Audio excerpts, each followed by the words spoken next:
আসসালামু আলাইকুম গাইস, আজকে আমি বানাবো এখানে পিজার মাংসের কিমাটা। এখানে আমি দিয়ে দিয়েছি তেলটা একটু গরম হলে দিয়ে দিচ্ছি আদা কুচি আর রসুন কুচিটা। আদা কুচি আর রসুন কুচিটাকে ভালোভাবে একটু ভেজে নিয়েছি যেন কাঁচা গন্ধটা না থাকে, একটু হালকা লাল লাল হয়ে এসেছে। এবার আমি দিয়ে দিব মুরগির সিনার মাংসটাকে একেবারে ছোট ছোট করে পাতলা করে টুকরো করে নিয়েছি। এখানে আমি 3 টুকরা সিনার মাংস নিয়েছি।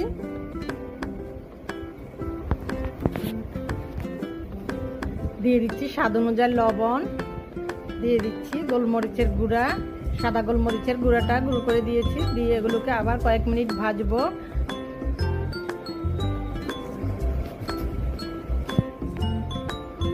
এবার দিয়ে দিচ্ছি 1 চামচ চিনি, দিয়ে দিচ্ছি একটু লাল মরিচের গুঁড়া, দিয়ে আবার এগুলোকে কয়েক মিনিট ভাজবো।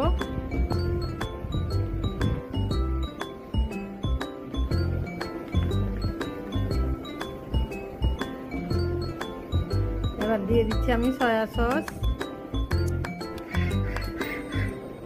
দিয়ে দিচ্ছি টমেটো সস, দিয়ে এগুলোকে আমি একেবারে ভালো করে নাড়াচাড়া করে একদম শুকনো শুকনো করে নেব। দেখুন মাংসগুলো একেবারে লাল লাল হয়ে গেছে আমার মাংসের কিমাটা আজকের মতো এখানে শেষ।